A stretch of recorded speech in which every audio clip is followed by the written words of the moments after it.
G'day mates, it's B-Buster here, and I would like to give Best Fiends a big shout out for sponsoring this episode. So, it looks like this summer might almost be normal again, and man am I looking forward to hanging out with friends at the movies, eating out, and all that good stuff again. It's going to be a really refreshing time, I feel. And if you want your brain to feel like it's summertime all the time, then download Best Fiends. It's a great game that always has me feeling like I've been on a hike or just refreshed, and it helps me to really relax and clear my mind from distractions.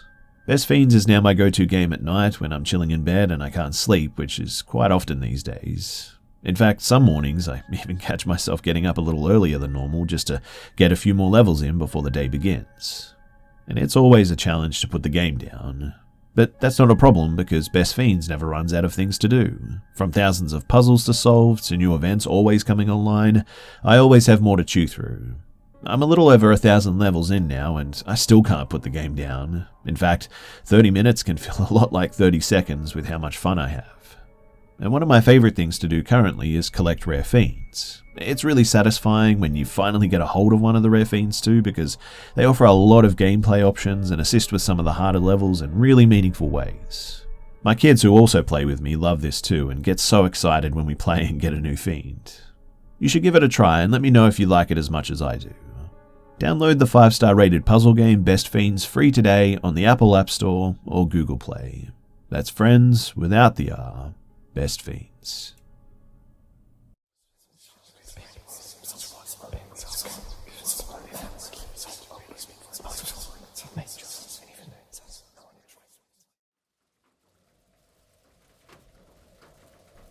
So, when I, a female, was 19, I was looking for a room to rent in the city that I was moving to for college. It was about an hour away from my family. I wasn't having much luck, and my mum started helping me look for a place. She found an ad on Craigslist for a room for like $300 in a house, everything included. The homeowner was a man, and he rented the additional rooms upstairs to other women while he lived in the finished basement. The ad stated that he rarely ever saw the other roommates because he had a kitchen and his own entrance downstairs, and that he preferred women because he had issues with male roommates in the past partying and causing damage. We decided to take a look since it was the cheapest that we could find in the area.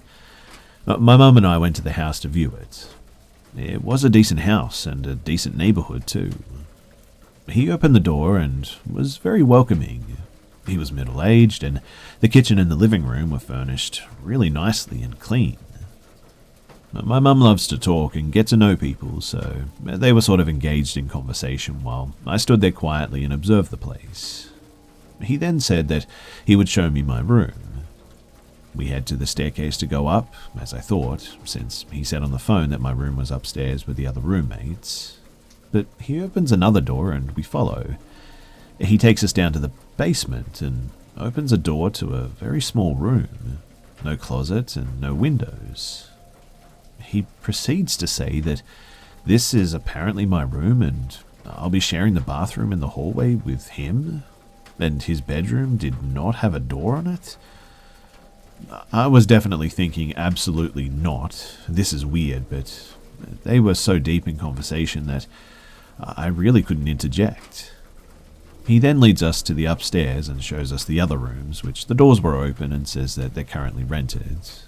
He then starts telling us elaborate stories about the other women, not very nice stories too, describing like drinking problems and stuff like that. My mum was listening intently, but I took the time to investigate further. I looked in all 3 rooms and the bathrooms. There was furniture, but not a single item in there that looked like it belonged to a woman. No clothes or anything. Only men's clothes in one of the closets. He had no problem with me creeping around his tenant's room without their permission. I then heard him tell my mum that he has some of his stuff in their closets, but they don't mind, and I'm just like, why the heck would a tenant pay you for you to use their space as storage? I was feeling really uncomfortable and started moving them back downstairs as they talked. My mum had mentioned when we arrived that her and my dad were going on vacation the next week, but I couldn't go because I had to work. he brought it up again, and that I should come by next week and have dinner with him and the roomies to see if we would all get along. I said sure to this, and we just left. As soon as we got in the car, I told my mum that I would definitely not be living there. She was dumbfounded. I had to explain to her not only did he lie about the room that I would be in, that I was not supposed to be in the basement with him, as well as share a bathroom with him, and he didn't even have a door, but also did she not notice how no one else even lived there? She still didn't get it and thought that I was just being paranoid and thought that he was nice and it was a cheap deal. In the end, too, I had to explain it to my stepdad and get him to tell her by no means would I be living there. I tried to report the post, but by the time that we got home that day, he had removed it. I think that he may have been planning on doing something at dinner or abducting me and holding me hostage in that basement room that had no way to escape. Also, before I finish, I would just like to add some details. So, this happened in 2011, so it's been quite a while. When he took us upstairs, there was a wide landing that was surrounded by the rooms. And as soon as we got up there, he motions towards one of the rooms and started this long, intricate story about the woman who lived in there and talking about her alcoholism and a crazy ex. He was very exaggerated in how he talked with a lot of gestures. My mum stood there listening the whole time. I don't know if it was sheer distraction or she just didn't want to be rude, like not listening and all, but either way, I don't recall her ever having a good look around those rooms. I went and looked, obviously. All the doors were open, had neatly made beds with dark wood bed frames, mirrors, nightstands, stuff like that. There were sliding mirror closets, and they were completely empty except for one had men's clothes hanging pushed against one corner. Nothing was on the nightstands other than a lamp, and nothing on the bureaus. I went into the bathrooms, and there was nothing on the vanity in them, other than, hand soap, I guess. I looked in the showers too, but nothing other than bar soap. The bedroom on the left had an empty suitcase laying open in the middle of the bed. This was one of the rooms with the empty closet. But after seeing all this, I came back onto the landing and started slowly heading down the stairs. They were still talking and absentmindedly followed me down to the living room. That's when he mentioned dinner, and we left shortly after, and I think that's why my mum didn't notice a lot and didn't believe me at first. She didn't take more than a quick glance upstairs, and when we were in the basement, he was sort of just as talkative, I guess. Someone who works in law enforcement pointed out once to me that this was probably actually a sex trafficking situation. The bedroom in the basement is where a victim is likely kept, drugged and abused until broken and then trafficked. I honestly think that this is more plausible with the situation, as well as my city is actually a hotspot for that. I honestly think, too, that this is more plausible with the situation, as well as my city is actually a hotspot for this. I'm just grateful that we got out of there in the end, and I hope my experience could help someone one day notice the details and get out of the situation safely. Like I said, this guy was obviously lying about a lot of things. There was nobody else in that house, and if I had taken it and been the only one there with him, who knows what would have happened.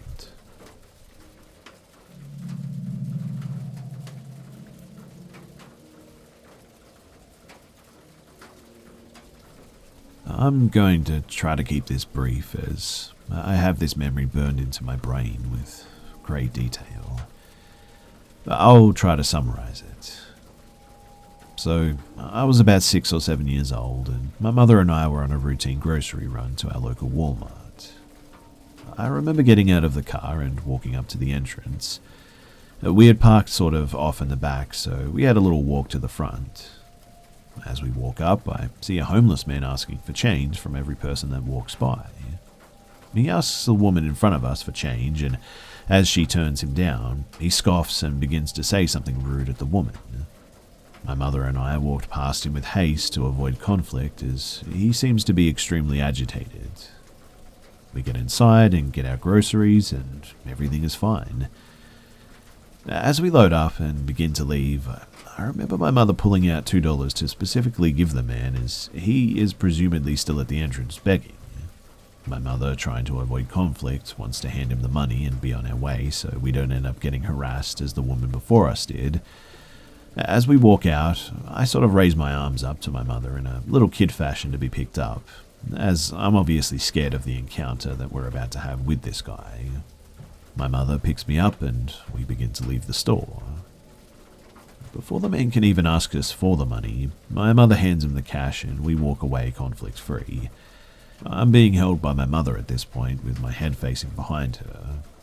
And as we're about halfway to our car, I look up from the pavement and look at the man, who is now staring directly at me with the most sinister face that I've ever seen.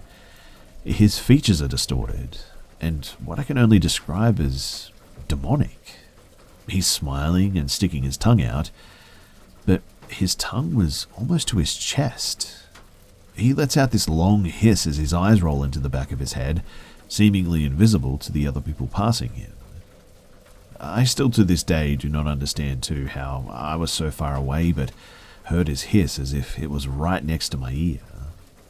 I'm sure that it could all be just dismissed as a homeless guy that was on drugs, but I truly think that this was a demon. It messed me up for a really long time, and to this day it's a big factor in my belief of the paranormal.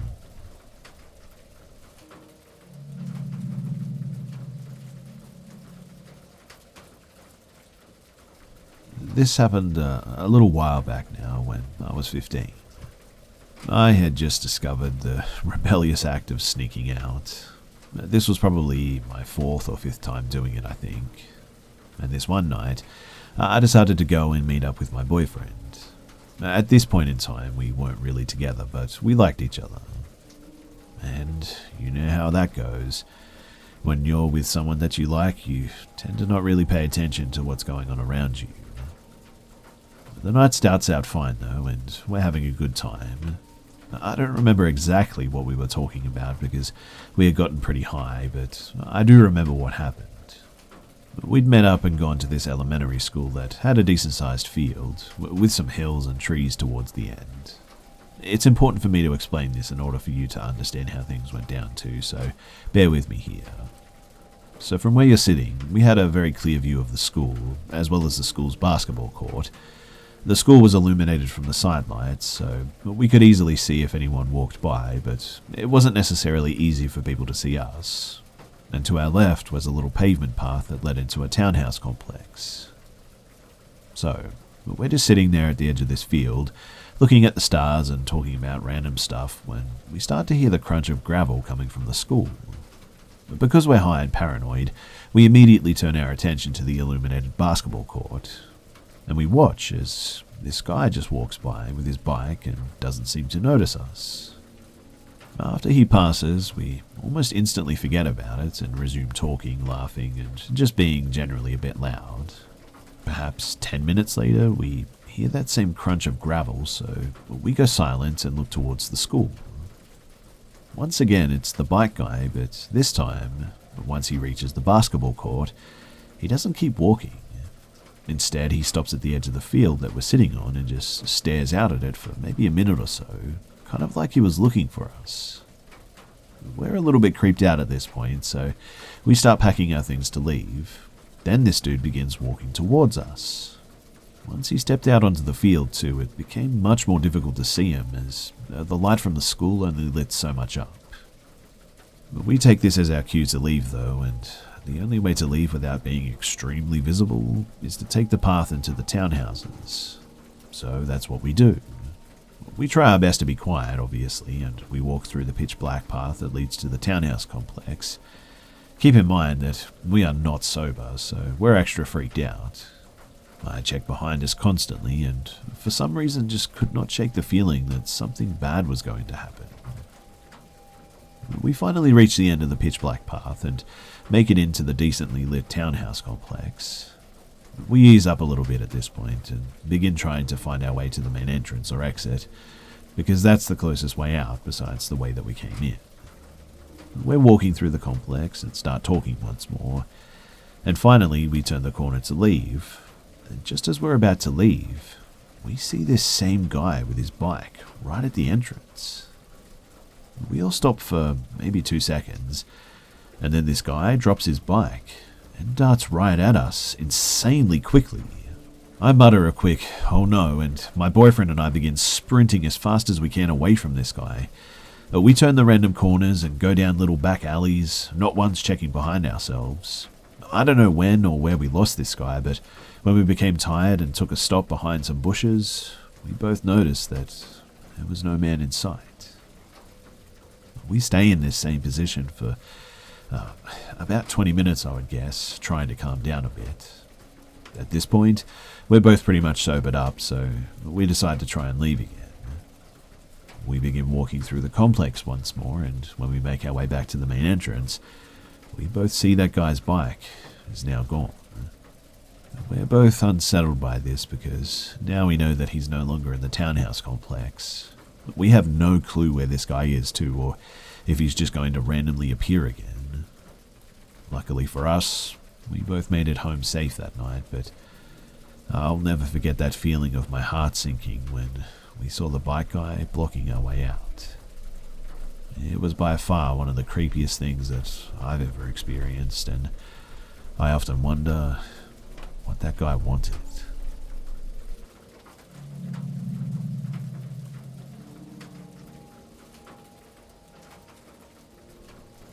Our McDonald's pre-global panini by several years was a 24-hour store. As my wife worked until 3 a.m. and I was on her sleep schedule so she wouldn't be lonely, about 4 a.m. we were hungry and decided to grab some food. We ordered and were waiting at the window when we saw this guy walk up. I'm getting the nastiest feeling coming over me though, and dread, despair, terror. I wanted to bolt from our car and run for my life. The guy, though, just casually walked to the restaurant, and when he passed under the streetlight, I saw this thing floating behind him. It was freaky, about 6 feet tall, all black except for a large white face. The face had dark, sunken eyes and multiple sharp teeth poking out between its lips. It had long arms with clawed hands on the man's shoulder, and below the hips it just sort of dissipated, so no legs. My wife hasn't said anything and usually isn't sensitive to the paranormal, so I really didn't expect anything. But as the man walked out of the light, the thing vanished from sight and I heard our car doors lock. I looked at my wife, who was pale and wide-eyed. She just goes, "Tell me you saw that." I confirmed, and we just sort of sat and watched the guy continue his walk and into the restaurant. Seeing it, though, was just, I don't know, crazy and scary. The fact that my wife could also see it was absolutely terrifying to me. Also, I just want to say that what I saw, I didn't speak about until she said her piece. I didn't want to influence her, and that's the way that she prefers it, to be honest. So what my wifey says that she saw was a large black shape with wispy ends below the waist instead of legs. She didn't say that she saw the face, but she described the long arms and clawed hands.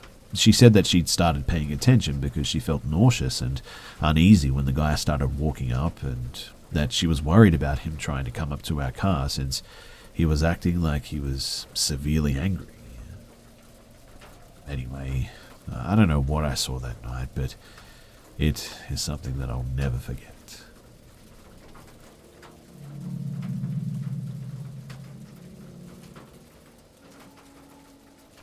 So this happened about 4 years ago. My dad works nights, so I'm home alone until about 2:30 in the morning most days. We live in a pretty quiet area where people usually keep to themselves. But one night at about maybe 1 in the morning, there was a knock at the door, and when I checked our peephole, there was a young woman with a car parked near the curb in front of my house. I answered, and she looked really young, maybe 15 or 16, or just looked very youthful, I guess. In short, she looked just barely old enough to be driving. She told me that she was having car trouble though, and asked if I could come and check it out and possibly give her a car jump. At this time, I didn't drive, have a car of my own, or knew very much about cars, so I was of little help to be honest, but offered to call someone if she needed AAA or a tow service. She declined, but kept insisting that I check out the lights on her dashboard to see if it was normal. At this point, I just didn't want to be outside with a stranger, so I politely informed her that I'd be of little help because I had no knowledge of cars. I went back inside, but kept looking through the peephole. And then I noticed that she opened the back door to the car, got into the back seat of it, and the car drove off. And it instantly made my stomach drop and had me extremely freaked out. I was kind of distraught thinking about what the real reason was to approach my house like that, and even who was driving. Just the entire thing left me confused and frightened. I spent the next few days a little on edge because I was afraid that they may return knowing that someone is there or that I was alone. I also think of that girl and who she was. I wish I had a video doorbell at the time so I could find out if she was a victim of some sort or something. I don't know. But the whole thing still bothers me a lot, and it was just a really eerie night.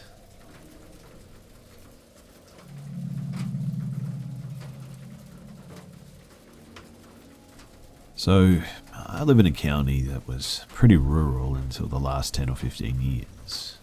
The biggest town in our county is pretty crowded now though, and overcrowded in fact, and I hate it. But I moved from there to the countryside. I like where I live, except it can be really creepy at nights, I guess, because for miles and miles it's just dark and no streetlights. Anyway, one thing about this county is that the main roads, they always get backed up real quick, or there's an accident or whatever, so it really pays to go to the back roads. But the back roads, like any other rural place, are less populated, dark, lots of trees, and no sidewalks. And a few years ago, something happened that almost made me stop using them. So I was driving home kind of late one night. I decided to take one particular back road that shaved off like 10 minutes from my commute home. I was tired and had to get up early, so I was just going fast trying to get home soon. This road is a little more populated than some, but it is super spooky in some stretches because there's these huge trees that are along the side of the road and their branches and leaves make a tunnel of sorts.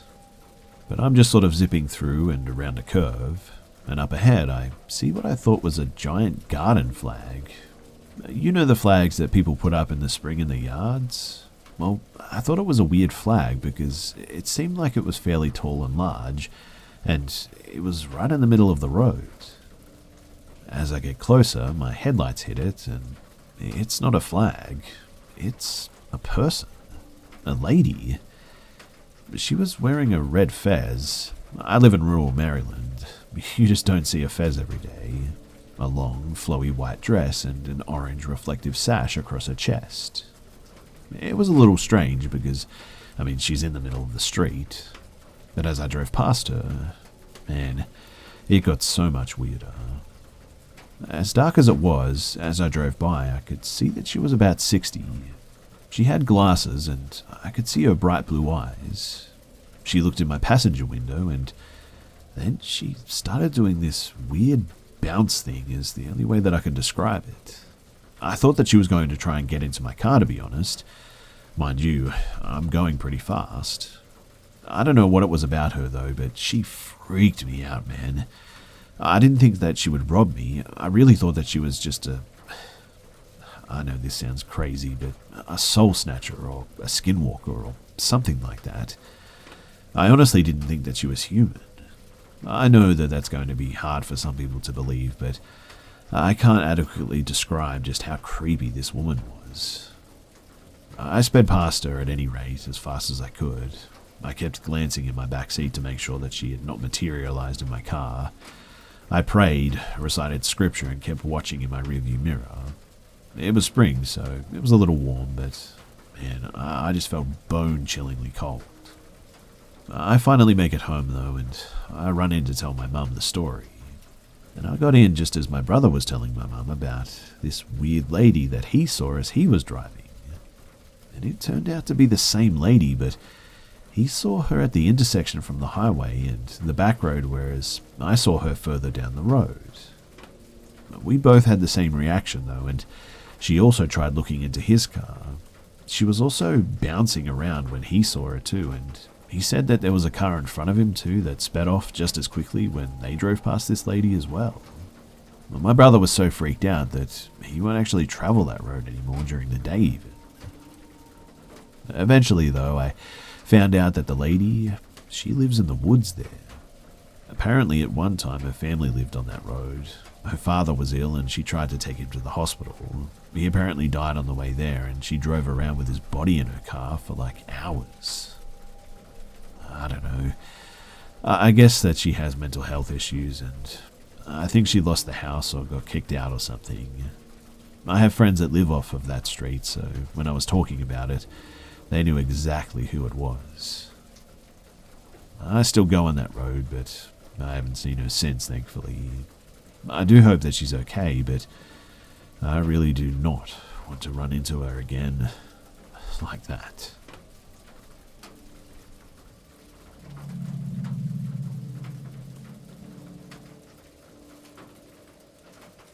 So, if you guys don't know where Costa Rica is, it's a little, really tiny country located in Central America. Even though the country is small and you can travel from coast to coast in like half a day, there are some places that, due to the dense rainforest and jungle, traveling to those places can take many hours. This is the case of the province of Limon, located at the Caribbean coast of the country. So yesterday, I had to travel to Limon because a friend of mine sold his pickup truck to a guy from there and he needed to deliver it to him, so obviously he needed transport on the way back. We went there and we did the sale, all went as planned, and after doing that, we thought that it wouldn't be a bad idea to go and visit some beaches, so we did that. Long story short, the night fell upon us and we needed to quickly go back to the city, but it was like a 4 or 5 hour drive and we didn't have that time because in Costa Rica, due to the COVID cases, we have restrictions on the use of vehicles from 9 p.m. to 5 a.m.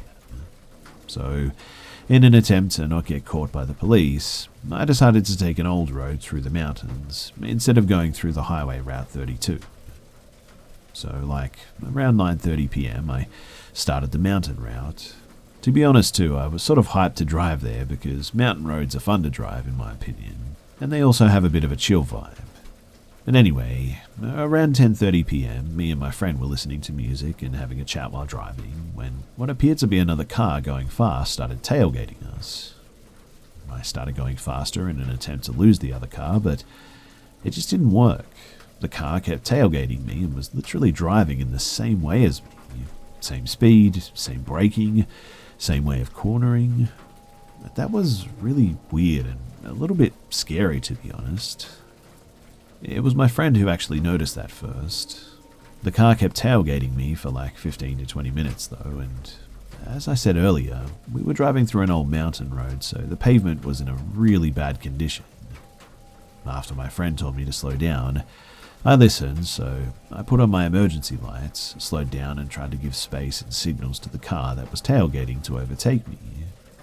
But instead, the car started honking aggressively. I got a little bit mad, so I started going fast again. At this point, I thought the people in that car were trying to steal my car, so I was worried too. The mysterious car kept following me though until we arrived at a bridge.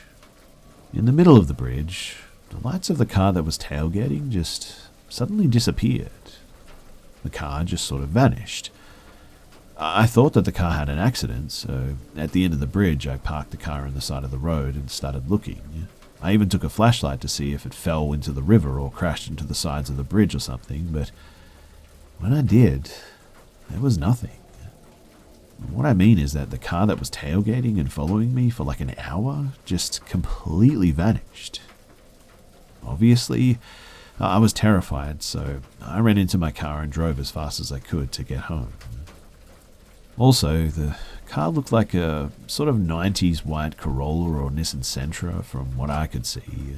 So that was suspicious from the beginning because How in the world an old sedan would go up the same speed as a BMW M3 on the uphill was just sort of impossible, to be honest.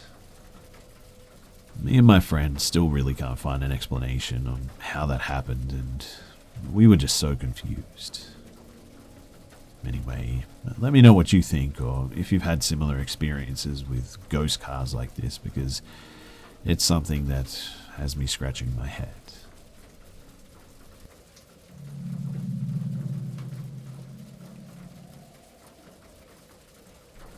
Several months ago, I shared my experience with an unwelcome visitor who knocks on our windows late at night and plays carnival music. This is an update on that situation, as a lot of people have requested it. So shortly after sharing my first story, I had almost convinced myself our intruder was gone when, as I was staying up in the early hours of the morning to finish a bit of homework, I heard a noise in the yard just outside of my bedroom. I sat there listening, but could only detect something like machinery. It was not a sound that I recognized. I couldn't imagine what was causing the noise unless the air conditioning was misbehaving or something. But once it had quieted down, I finished working and I went to sleep. About 2 nights later, I would guess, I heard a loud grinding around the same hour, but again just couldn't determine the source, however alarming the volume was. And the following morning, my father discovered that someone had sabotaged our air conditioning unit by first removing a piece of its inner machinery and later throwing it into the fan while it was spinning, effectively destroying its blades and a few other pieces. The part that had presumably been taken the first time I was disturbed by the activity in the yard, it was allegedly thrown back in the second time. I had noticed it only because the outdoor unit is mounted against my bedroom. We thought initially that the piece, and forgive me for the ambiguous language as I'm not very technologically savvy, had loosened by itself and broken down, but we called our repairman, who begged to differ. He was actually surprised by the degree of damage and insisted that he had never seen it happen naturally, suspecting that someone had removed several screws and tampered with the unit. He thought my father had attempted to work on it and caused the trouble, but of course he hadn't. A few days after the damaged parts had been fully replaced, my mother was leaving for a doctor's appointment when she began yelling and called the family into the yard. Our electric box was open in the night and left ajar as if someone had been trying to find a wire to cut our electricity or disable a suspected indoor security system. We had been outside several times since the repairman finished his work, and we're certain that he closed the electric box, if he ever even opened it. We have weathered several severe hurricanes here, and winds are not strong enough to open our electric box, which means that a person had to have done it. Anyway, weeks passed without incident, my parents opting to overlook these concerning happenings. My father tried to explain the air conditioner as a freak occurrence. They purchased a new gun and did little else. Towards the beginning of summer, though, my grandfather mentioned that a couple of weeks prior, when we were in vacation, he'd seen a red Jeep drive the lengthy distance from the road through our private property to our house in broad daylight. He didn't recognize the driver, but approached and questioned him. The man claimed that he was looking for a woman that lived in a trailer. The person he claimed that he was looking for had the name of a family friend that lived hours away from us.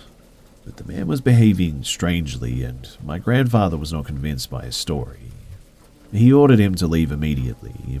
Our family that lives around us on the farm is reinforcing their doors, installing extra locks, and keeping their children out of the yards until we find out what's going on. They won't even let them walk home from the bus stop anymore. But I had stopped worrying over it as much because I've been preoccupied with moving to a new state. But unfortunately, the old knocking returned this evening at 10 p.m. My parents were watching television together when they heard it, and they turned on the porch light and peered out the peephole of the back door to investigate, but they saw no one. At 3 a.m., I was awake watching television when it sounded as if someone forcefully punched the glass of the usually exposed window. I covered it with a blanket as I always do, and an hour after I covered the window, I began to hear loud noises from our back door porch of the kitchen, as if someone had stepped onto it. However, it was briefly lived. They apparently weren't walking around, but just simply standing there.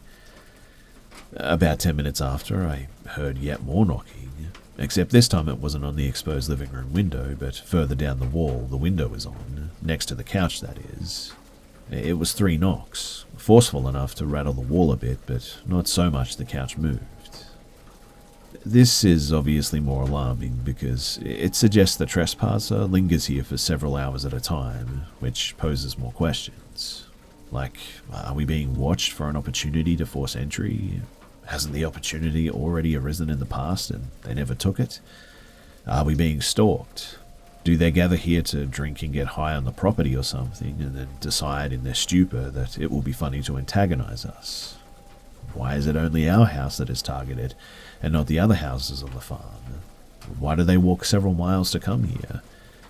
Whatever the case, their behavior is escalating, and will they eventually take things further? I don't know. I woke up my mother, though, and we sat awake together until the sun rose just to keep watch. We compiled a list of happenings here that suggest, too, that our trespasser visits more frequently than they knock. Despite no one in the family smoking, and anyone who does smoke lives too far away for us to smell it, we often deal with the strong scent of a cigarette around windows or the front back doors of the house and stuff like that. This happens at our bedroom windows with alarming regularity too. Other times it's strange cologne or chemical stench like a fresh perm sort of thing. We of course remembered how my aunt's dogs will bark intensely at odd hours of the night, like they do when a stranger visits, and the motion detecting yard light has previously come on when no one is home at my grandfather's too, so all of this stuff really tells a bit of a story. My mother and I are going to walk around the perimeter of the house in the morning to look for cigarette butts, and we'll try convincing my father that we at least need security cameras outside, even though I think that we should involve the police at this point. He's been too indifferent to everything that's happened so far, and it makes it challenging to be proactive about our safety. He is hoping that nothing bad happens before, well, we figure out what's going on. G'day mates, it's B-Buster here, and I would like to give BetterHelp a big shout out for sponsoring this episode. So, is there something stopping you from achieving your goals? Is there something that gets in the way of you feeling happy or successful? Well, BetterHelp, they can help you with this. BetterHelp is a safe and private online environment where you can connect securely with a professional counselor. They're a wonderful organization that offers some truly impressive flexibility too. From their ability to start communicating with their clients in under 48 hours to their service being available worldwide, it really is amazing just how much they can do. You can send messages to your counselor anytime and get timely and thoughtful responses, plus you can schedule weekly video or phone sessions, and all without ever having to sit in those mind-numbing waiting rooms. BetterHelp is also more affordable than traditional offline counseling, and even financial aid is available if you need assistance with that. Everything you share is completely confidential, and you can also check out the testimonials posted daily on their site. In fact, there are so many people now using BetterHelp that they're recruiting additional counselors in all 50 states. I was super impressed myself with their professionalism when I spoke to my therapist about some of my goals and how to work through some of the challenges I'm having with my sleep schedule, or lack thereof, really, at the moment. It was great airing out my frustrations and thinking through what else I could do. So, I want you to start living a happier life today. As a listener, you'll get 10% off your first month by visiting our sponsor at betterhelp.com/bescared. Join over 1 million people who have taken charge of their mental health. Again, that's betterhelp.com/bescared. betterhelp.com/bescared. We recently moved to Wisconsin to a newly built neighborhood. Our home is a duplex, but is in the same neighborhood as some sort of single-family homes too. There's an older house that our duplex backs up to that has very obviously been here since before the entire neighborhood was built. It seems that the city bought these people's land to build on. Their driveway backs up to our backyard, and these details are relevant later in the story. So, About a month after moving in, we woke up to take our dog outside, and our back glass door, along with the screen door in front of it, were halfway open. Now, we are very, very good about locking our doors, but nothing was missing. My MacBook, my iPad, my fiance's wallet, my expensive purse, and our TV were all in plain sight still, and nothing was gone. We just let it go, thinking that it was weird, but not enough to file a report or anything.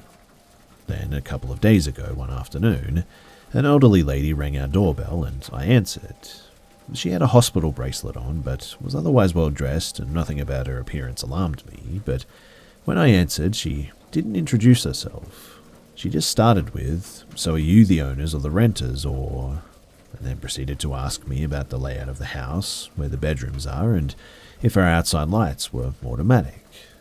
I didn't tell her the truth about the layout and told her the outside lights were automatic. She left in her car, which was parked down the street from our home. We asked our neighbours if she had come to them, but one of our neighbours said that she was outside and she saw her pull up and walk directly to our house.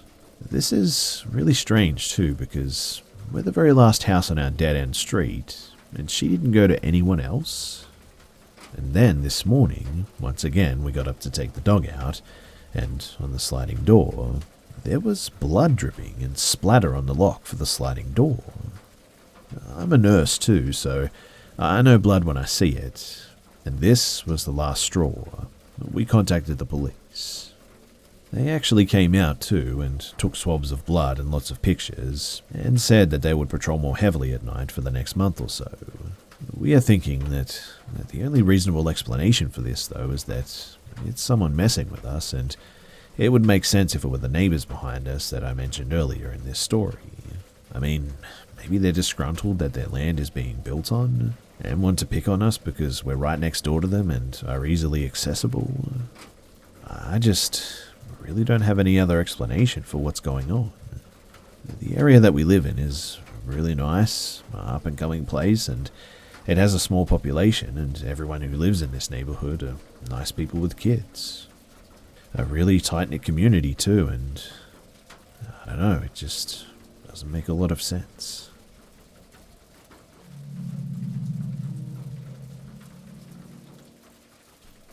About 3 years ago, I had recently moved into my dad's house. My parents are divorced. His house is 2 stories, and all the bedrooms are upstairs. My stepmom has 2 girls with him, who I'll call L and A. L was 2 at the time, and A was only a newborn. Since my brother and I didn't live there full time, until I moved in, that is, we gave up our bedrooms for the girls and moved into the playroom. Now, my dad's house just always gave me really weird vibes. I kept seeing shadows dancing across the walls and psyching myself out and whatnot, thinking that it was a ghost or a demon or something like that. We heard strange noises and lights flickered too, but most of it could be debunked as just house noises and such. Elle's monitor had a night vision mode, so we could see her when the lights were out, and the angle was just facing a crib. But one night I was up late, about 3 in the morning I think, watching Jimmy Fallon on YouTube or something, when I heard a bang and a scream come from Elle's room. She had nightmares quite often at that time, and my dad and stepmom were trying to teach her to console herself and just go back to sleep. So when I didn't hear anyone check on her, I just assumed that it was because of that. A few seconds later, maybe a minute I would say, I heard a blood-curdling scream come from her room again, and other sounds that I couldn't quite make out or understand. Thuds, knockings, bumps, crying and screaming is all I could hear. I heard heavy footsteps come up the stairs, and the door to the playroom started shaking. It didn't fit into the socket correctly, so walking upstairs made it rattle. But then I heard my dad's footsteps, which were very distinct. I quickly jumped out of bed at this and stood in front of the door to the playroom, listening as it just got really quiet. My dad yells, "What the heck is that?" and I hear more crying and a loud thud. My stepmom, carrying A, panicked, cries out, "How?" I'm just still standing there, mouth practically on the floor, shaking violently now with my hand on the doorknob. My dad comes to the door looking paler than paper, or more accurately, like he had seen a ghost. He asked me a question too that I don't think I'll ever forget. Hey, did you see anything or feel anything weird?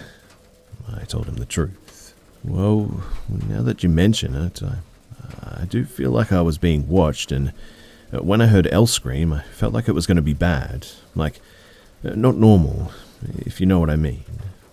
He said yes to this, and I did too. I asked what happened, and this is what he told me. So he was sleeping on the couch downstairs after watching a movie. He woke up when Elle screamed, and as he sat up, he felt an intense pressure building around him, and he looks towards the baby monitor sitting on the coffee table. He sees what he described as an orb floating around Elle's crib. He then sees a black figure or a shadow person walk from the corner of the room to her bed, and the monitor then lost signal. He didn't even think, though. He had had multiple encounters with ghosts before, and none of the experiences were good. So he ran upstairs and he tried to open a door, but it was locked from the inside. When he got in, Elle was crying and screaming for help, but when my dad turned on the light, she just wasn't there. Apparently, he said, "Elle, where are you?" And she was under the crib. Now, that might not sound that crazy to most people, but her crib was not like most cribs with abundant space underneath.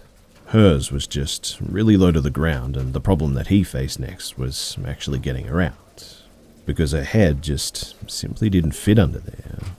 No person would at all, actually, but he tried turning her head to the side, but it wouldn't even budge, and in the end, he actually had to physically lift her bed up and let her crawl out from it. She laid in his arms, screaming about being stuck like that, and after my dad told me this, my heart just sank. I had a bad feeling before anything happened, like the thing my dad saw on the monitor had been in this house before or something. I don't know how long, but I wondered if the shadows dancing on the walls were it instead of my brain messing with me. Anyway, Dad went back into Elle's room that night, and he slept beside her, and every time he let go of her hand, she said, "Daddy, don't let him get me again. I'm scared." The next morning, she didn't talk, she hardly ate. Eventually, she seemed to forget about it, or so we thought. You see, about a year ago, my stepmom was reading Elle and a book about feelings and emotions. One of the pages was about fear, and she asks the girls, "Have you ever been scared?" A chimes up, "Yes, Mummy, when I can't find my kitty, my favorite stuffed animal." She turns to Elle and asks the same question, and Elle looks her dead in the face and says, "When that bad man in my room put me under my bed, I was really scared then, but Daddy came and stopped him." Needless to say, we were speechless. The Trials of Frank Carson, a new LA Times true crime podcast from the reporter behind Dirty John and Detective Trap. A defense attorney in Stanislaus County, Frank Carson was famously known for his caustic behavior towards authority as he relentlessly fought against a system that he felt was broken. But everything changed when he became rapidly entangled in a mess of a murder, one that named him the prime suspect. In Turlock, California, a known small-time thief named Corey Kaufman is murdered, and the authorities accuse Frank Carson of orchestrating a complex plot to kill him. They portrayed Frank Carson as a lawyer who was capable of manipulating the law for his own brand of vigilant justice. Frank Carson claimed that he was being set up by the DA and the police as payback for thumbing his nose at them for years. And this is one of the elements of the podcast that I absolutely loved. It just has a very raw, sort of unfiltered flavor to it. Couple that with a genuinely nice flow and rhythm to the presentation of the case, and it really is a thought-provoking and enthralling story to listen to. This is the story behind one of the longest and most bizarre murder trials in US history, and one that will make you reevaluate what you think you know about our criminal justice system. So, listen and subscribe now to The Trials of Frank Carson on latimes.com, or listen and subscribe on Apple, Spotify, or wherever you get your podcasts. I've recently tried to discuss this story with my boyfriend, but I don't feel any relief about what happened to me in high school. He tries to explain it away as a group hallucination or someone pulling a prank on my friends and I, but I know deep down what happened was unfortunately real, and it still gives me great anxiety when I think of it. So, the story took place in Lower Alabama when I was in high school, almost 8 years ago, but I still remember every detail like it only happened moments ago. 3 friends and I were making the trip to our other friend's house, way out in the boondocks. We're probably 30 minutes outside of any nearby city or town. There's only one road that takes you to his house, and it's just a long trip of old concrete that's in dire need of repair, but considering only a handful of people live out here, why would the state waste their time and money on it, right? On both sides of the road is just dense forest pretty much that creeps to the edge of the road sometimes. I hardly know where to pull off too. And absolutely no streetlights. So we were in my friend's brand new red Mustang that he got for his birthday, and he was proud to drive us all around wherever he wanted to go. It was him, Jamie, driving, my friend, his name was Dave, in the passenger seat, and myself and my other friend, Mary, crammed into the back seat among his giant sound system. No seatbelts, just sort of half standing, half sitting on the floorboards. And because of this, it was a very uncomfortable ride, and the rattling of the music shook my entire body, but I was just happy that one of us had a vehicle to take us to our buddy's house. We turned onto the long strip of road that would take us there, and was very disappointed that there was another car not too far ahead of us, which meant that Jamie couldn't show off how fast his new car could go.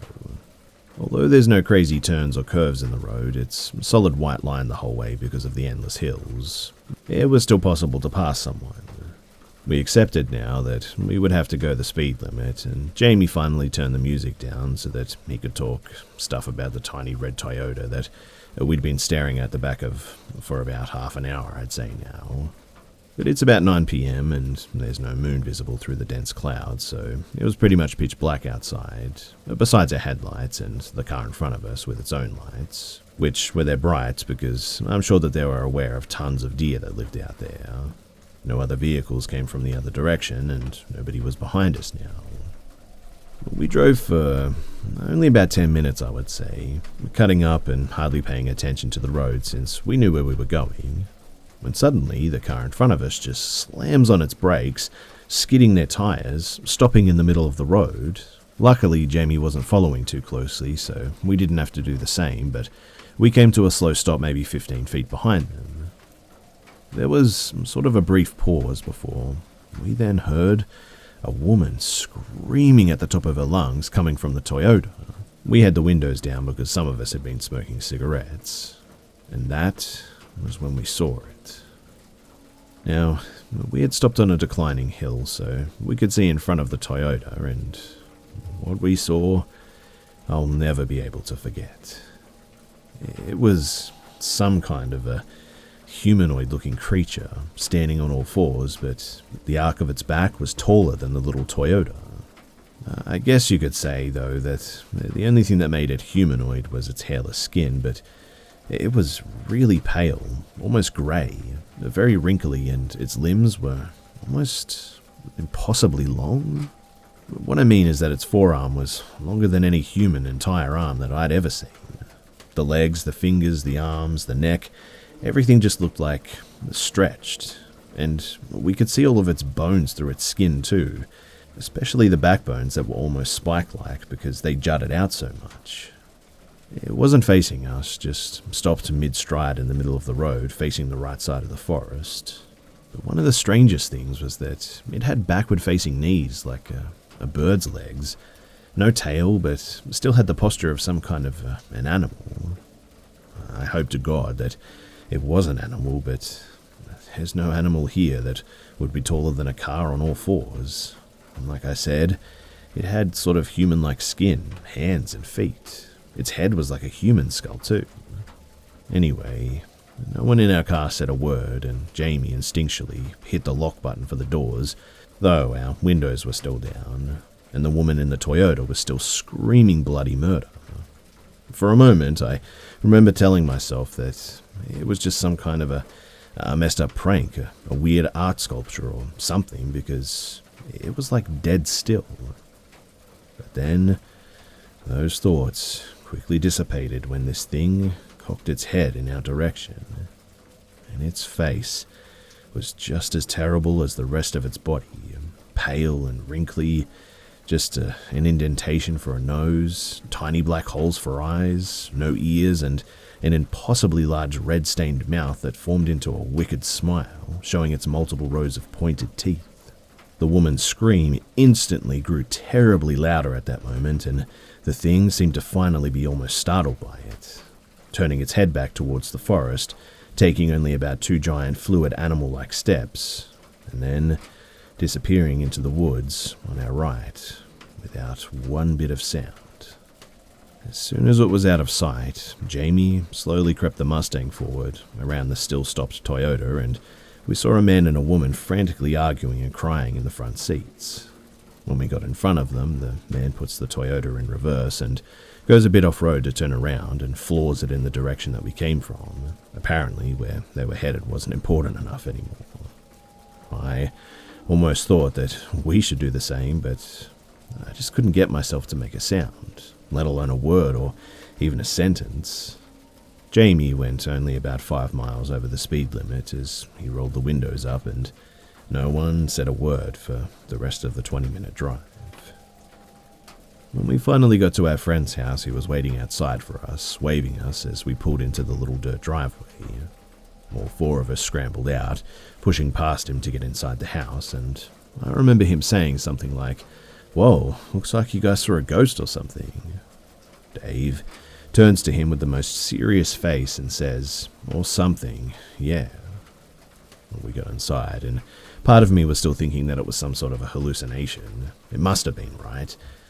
Even though we hadn't drank or smoked that day at all, so being the artist of the group, I asked our friend for paper and pencils. Without question, he retrieved them, and while sitting in his living room floor, I suggested that we all try to draw exactly what we saw before we tried to discuss anything. And sure enough, each of us drew the exact same creature and showed it to our friend before explaining the full story. He was horrified and took the drawings out back to a small fire pit and lit them ablaze. None of us protested because, well, quite frankly, we just never wanted a visual of that thing ever again. He asked us things like, had we been drugged or were we pulling a fast one on him, but considering that there were 2 other people that saw the same thing and most of us were to the point of tears, he picked up pretty quickly that we weren't lying. He let us back inside, locked his doors and windows, and put on a movie to distract us, but we just kept bringing it up, trying to make sense out of it, and we didn't get much sleep that night.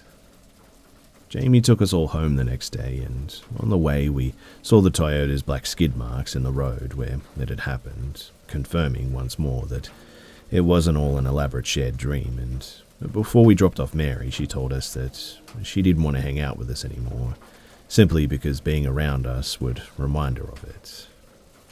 We sort of just nodded, and I honestly haven't spoken to her since then. I rarely speak to the other 2 friends as well anymore, for other reasons, but a few times I've tried to bring it up to them, and they just refuse to talk about it.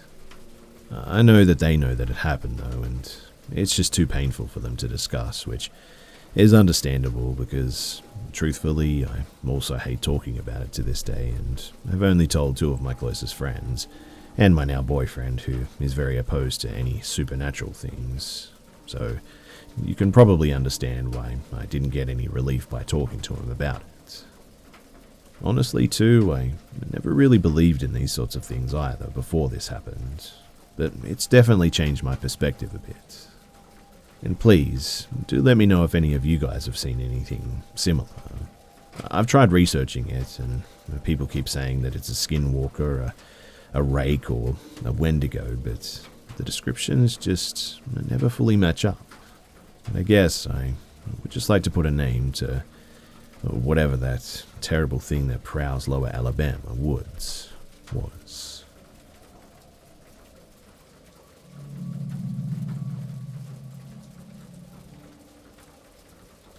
So this takes place at my childhood home, which sat on the edge of the woods.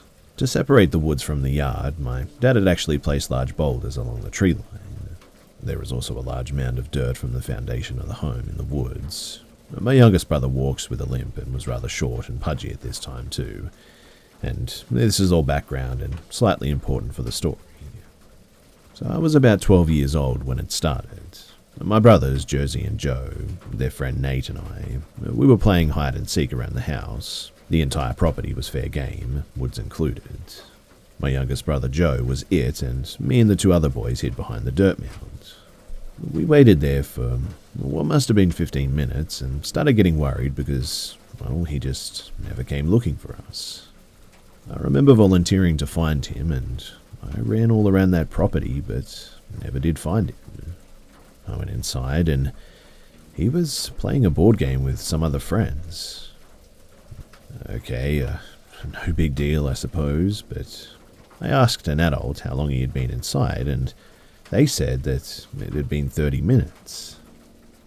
I ran back outside to tell the others, and when I got to the hiding spot, they were all laughing. They asked how I'd got away from Joe, and I told them that he had been inside the entire time. They stopped laughing and looked at each other, and I asked them what was going on. And it turns out that they saw what they thought was Joe running behind me in the woods as I reached the rocks, and he just disappeared. We saw him around a lot, but kind of ignored it, chalked it up to just kids' imagination, and played in the woods in groups. But a few years later, we had another friend over who had never been to my house. We were all playing inside when he came in the room and asked why Joe was playing in the woods alone. We explained that Joe was actually at a friend's house that day, and there was just no way that it was him. He insisted that it was, though, and that was it. We asked him about the shadow man that we saw sometimes in this place too, but he had no idea what we were talking about. I don't know. That old place was confusing, and the whole thing just still creeps me out.